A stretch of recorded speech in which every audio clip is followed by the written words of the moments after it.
Halo, selamat datang kembali di penjelajahan kita. Rasanya baru kemarin ya kita mulai membahas buku ini, Helping People Change. Iya, nggak terasa ya. Dan hari ini kita sampai di bagian akhir nih, bab 10. Judulnya, wah bagus banget. Panggilan Wilas Asih, sebuah undangan untuk bermimpi.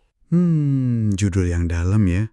Iya, bab ini tuh rasanya beda gitu. Bukan cuma rangkuman teknis, tapi lebih kayak, ajakan dari hati yang mengikat semua yang udah kita bahas. Betul. Semacam puncak perenungan gitu ya.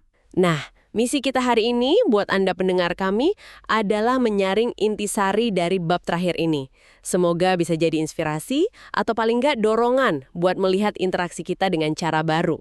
Siap ya kita bongkar bareng-bareng? Siap dong. Dan Anda benar. Ini bukan sekedar rangkuman biasa. Bab 10 ini bisa dibilang kayak manifesto etis sekaligus panduan praktis. Pertanyaannya kan, gimana sih seharusnya kita hadir buat orang lain? Gimana caranya jadi pendorong perubahan sejati? Bukan cuma, tukang reparasi masalah orang. Tukang reparasi iya ya. Dan jawabannya yaitu tadi, berakar kuat di welas asih. Compassion. Itu fondasinya. Ini yang mengubah intervensi biasa jadi koneksi manusiawi yang mendalam. Menyentuh potensi terdalam. Bukan cuma perilaku luarnya aja. Oke. Mari kita langsung ke intinya nih. Perbedaan mendasar yang disorot bab ini. Sering banget kan kita niatnya baik, mau nolong, tapi malah kejebak jadi memperbaiki orang. Nah, itu dia. Jebakan umum banget. Kita lihat orang, terus fokusnya ke rusaknya di mana, apa yang menurut kita perlu dibenerin. Atau skenario lain, kita dorong kepatuhan. Coaching for compliance, gitu istilahnya. Ya, biar nurut aturan, capai target. Betul, biar sesuai ekspektasi kita atau organisasi. Kelihatannya sih efisien ya, cepat, terukur, tapi dampaknya gimana? Nah, ini dia masalahnya. Dampaknya seringkali malah kebalikannya. Kontraproduktif. Pendekatan memperbaiki atau maksa patuh ini cenderung mengaktifkan yang namanya penarik emosi negatif, NEA. NEA, oke. Emosi negatif. Iya, kalau orang merasa dinilai, dikritik, atau dipaksa gitu ya, respons alaminya kan bertahan, nutup diri, cemas, atau malah ngelawan. Masuk akal. Kelihatannya efisien, tapi di baliknya ada tembok penolakan. Nah, kontras banget sama yang namanya coaching with compassion, pendampingan dengan welas asih. Oke, gimana tuh bedanya? Ini fokusnya justru membangkitkan penarik emosi positif, PEA. Harapan, optimisme, rasa ingin tahu, mimpi. Tujuannya bukan memperbaiki dari luar, tapi nyalain api inspirasi dari dalam diri orang itu. Wah, menarik. Dari dalam ya? Betul. Kita buka ruang buat mereka ngebayangin masa depan yang lebih baik, potensi mereka, terus kita jalan bareng ke sana. Niat baik aja nggak cukup kalau caranya memperbaiki, malah bisa mematikan potensi perubahan sejatinya loh. Poin yang kuat banget itu. Jadi, cara kita ngobrol saat mau bantu itu bisa secara harfiah mengubah kondisi emosi orang lain ya? Bikin mereka terbuka atau malah nutup diri. Persis. Sampai ke level fisiologisnya juga. Nah, ini nyambung ke gagasan lain di bab 10. Welas asih itu ternyata bukan cuma bagus buat orang lain ya, tapi juga kayak penawar gitu ya buat zaman yang kadang terasa egois banget.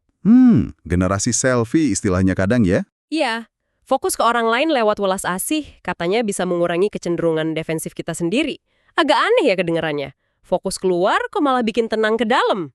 Ini dinamika psikologis yang menarik sebetulnya, sering disebut penularan emosi positif, positive emotional contagion. Oh, penularan emosi positif. Iya, jadi gini, waktu kita tulus nunjukin kepedulian, empati, dukungan ke orang lain, itu kan inti welas asih ya. Kita nggak cuma bantu mereka aktifin PAA mereka.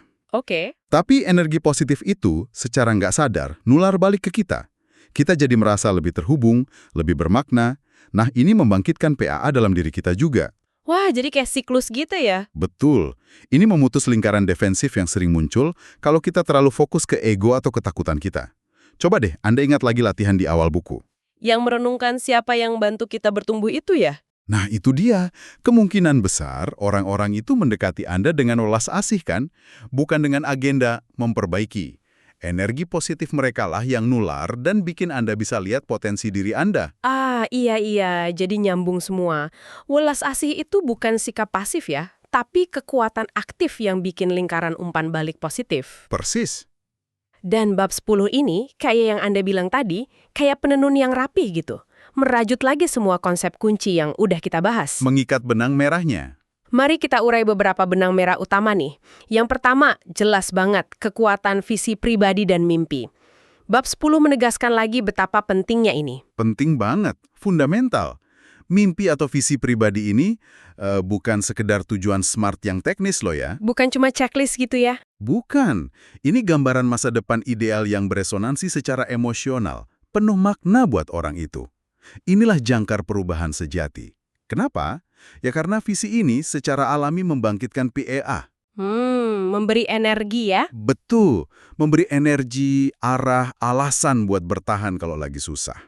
Tanpa visi yang menarik ini, usaha berubah bisa terasa hampa, mekanis, gampang goyah.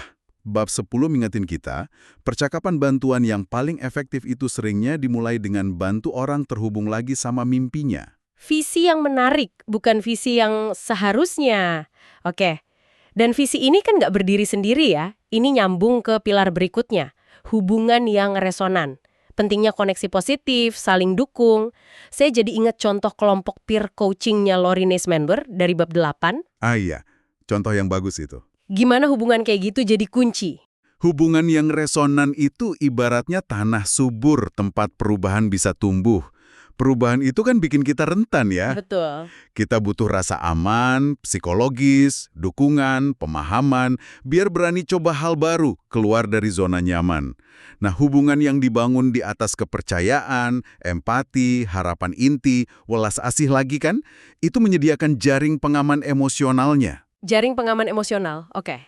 Contoh kelompok Lori itu kuat banget karena nunjukin gimana hubungan suportif yang berkelanjutan bisa jadi sumber energi positif terus-menerus. Saling nguatin, jaga api perubahan tetap nyala dalam jangka panjang. Susah loh bayangin perubahan besar terjadi kalau kita sendirian. Masuk akal banget. Visi kasih arah, hubungan kasih dukungan. Terus, gimana kita jalanin interaksi sehari-harinya? Disinilah kontras PEA versus NEA jadi praktis banget. Bab 10 ngingetin lagi soal ini.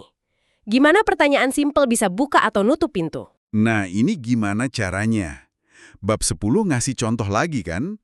Kayak Aaron Bene di bab 4. Pertanyaan ayahnya yang penasaran soal gambarnya itu membuka percakapan imajinasi. Iya, yang soal gambar monster itu ya? Betul. Sebaliknya, pengalaman Melvin di bab 3 soal tekanan antara odd self, apa yang seharusnya dia lakuin menurut standar luar, sama passionnya, itu malah memicu NIA, stres, pertahanan diri.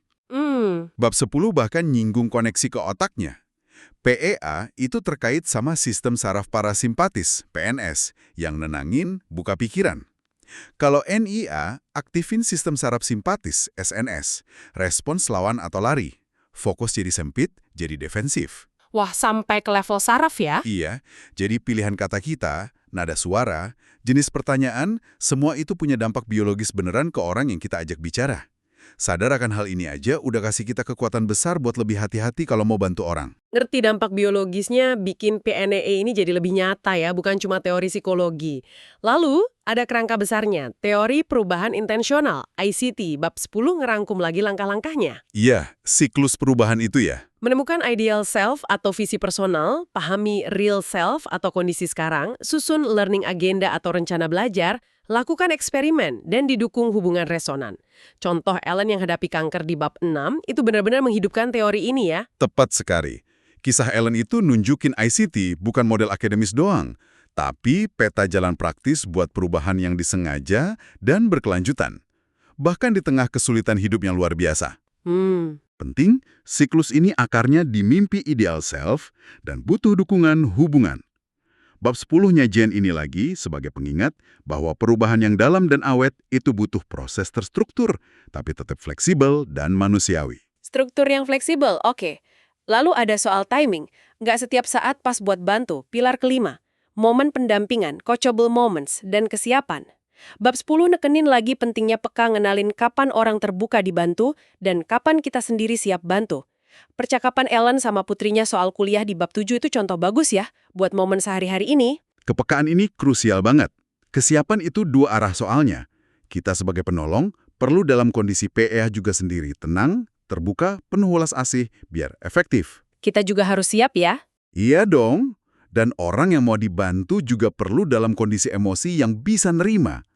Maksa bantu pas momennya nggak pas, atau pas salah satu pihak lagi penuh NEA, itu seringnya nggak cuma sia-sia, tapi bisa ngerusak kepercayaan dan hubungan loh.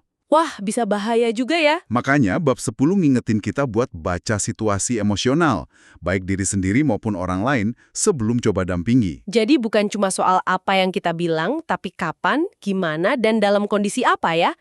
Terakhir nih, bab 10 bawa kita ke skala lebih besar, budaya pendampingan di organisasi atau komunitas.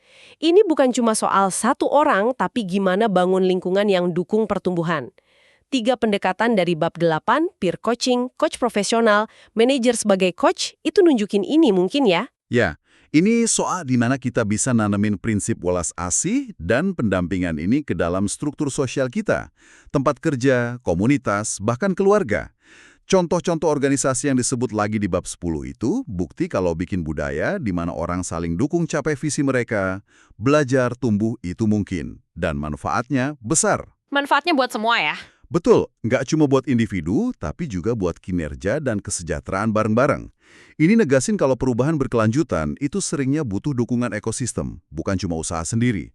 Dan semua pilar ini, visi, hubungan, P&A, ICT, momen, budaya itu saling kait erat, didukung riset puluhan tahun. Gambaran yang lengkap banget ya soal gimana perubahan bermakna itu terjadi. Tapi ada satu lagi yang disentuh bab 10 yang sering kita lupain. Kondisi si penolongnya sendiri. Kita ngomongin bantu orang terus, tapi gimana sama diri kita? Nah, ini pengingat yang penting banget dan sering kelewat. Bab 10 secara khusus bahas kebutuhan para penolong, coach, manajer, orang tua, guru, nakes, siapapun lah yang perannya bantu orang lain, buat secara sadar jaga keseimbangan PEENA mereka sendiri. Jaga diri sendiri dulu ya. Ada ungkapan kan, nggak bisa nuang dari cangkir kosong. Kalau kita sendiri terus-terusan stres, capek, atau sinis, penuh NEA, gimana kita bisa secara tulus bangkitin harapan dan optimisme PEA di orang lain? Iya juga ya. Gimana mau nularin positif kalau kitanya negatif? Makanya bab 10 nekenin pentingnya praktek renewal, pembaruan diri, rutin setiap hari. Ini bukan kemewahan, tapi keharusan buat jaga energi, efektivitas, dan kemampuan kita nularin emosi positif. Tanpa itu, risiko burnout tinggi banget. Ini, kena banget sih. Gampang banget kan kita keseret ke NEA kalau lagi sibuk atau banyak tekanan. Kayak udah otomatis gitu kadang. Memang. Makanya ide peer coaching nggak cuma buat klien atau bawahan, tapi juga buat kita para penolong itu jadi relevan banget di sini ya. Buat saling isi cangkir, saling ngingetin. Betul, saling jaga energi positif. Jadi ngurus diri sendiri itu bukan egois ya, tapi malah tanggung jawab biar bisa terus bantu orang lain. Tepat sekali. Keberlanjutan dalam membantu sangat tergantung pada keberlanjutan kondisi internal kita. Welas asih itu harus dimulai dari diri sendiri juga. Nah, dari landasan welas asih ini, bab 10 lalu sampai ke puncaknya, undangan untuk bermimpi. Bukan cuma buat orang yang kita bantu, tapi juga buat kita sebagai penolong, sebagai bagian dari sistem. Bagian bayangkan jika ini, kuat banget rasanya. Visualisasi yang kuat ya. Coba kita rasain bentar ya. Bayangkan jika Anda seorang coach. Klien Anda nggak cuma centang-centang tujuan, tapi mereka beneran bersinar gitu. Nemuin keselarasan antara kerjaan sama nilai-nilai mereka. Bawa pulang energi positif itu ke keluarganya, hidupnya lebih utuh, lebih bermakna. Gambaran yang melampaui sekadar angka performa ya. Lalu, bayangkan jika Anda seorang manajer. Tim Anda bukan cuma mesin kerja, ada semangat di mata mereka, mereka berani coba hal baru, kasih ide tanpa takut salah, saling dukung kalau ada yang susah. Mereka ngerasa jadi bagian dari sesuatu yang lebih besar, kerja jadi tempat aktualisasi diri. Ini mengubah suasana kerja secara fundamental pasti. Dan bayangkan, jika Anda, dokter atau perawat, ngobrol sama pasien itu lebih dari sekedar diagnosis dan resep. Pasien ngerasa didengerin banget, dipahami takutnya, harapannya. Mereka jadi partner aktif buat sehat. Termotivasi dari dalam, bukan karena takut, tapi karena ngerasa didukung dan punya harapan. Proses sembuhnya jadi lebih manusiawi. Gambaran-gambaran ini kayak ngasih semangat baru ya? Nggak diragukan lagi. Kekuatan visualisasi positif kayak gini nyata banget efeknya. Waktu kita bayangin kemungkinan terbaik secara jelas, itu secara harfiah aktifin sirkuit PEA di otak kita. Oh, jadi bukan cuma hayalan ya? Bukan sekedar angan-angan. Ini latihan mental yang nanemin keyakinan, nguatin motivasi, dan ngarahin fokus kita ke tindakan yang perlu buat wujudin visi itu. Ampuh banget buat ngelawan sinisme atau rasa putus asa. Oke. Nah, dari visualisasi ini, bab 10 kemudian ngasih tantangan akhir yang konkret banget. Bisa dilakuin banget ajakan yang kayaknya jadi intisari seluruh buku ini deh. Apa tuh tantangannya?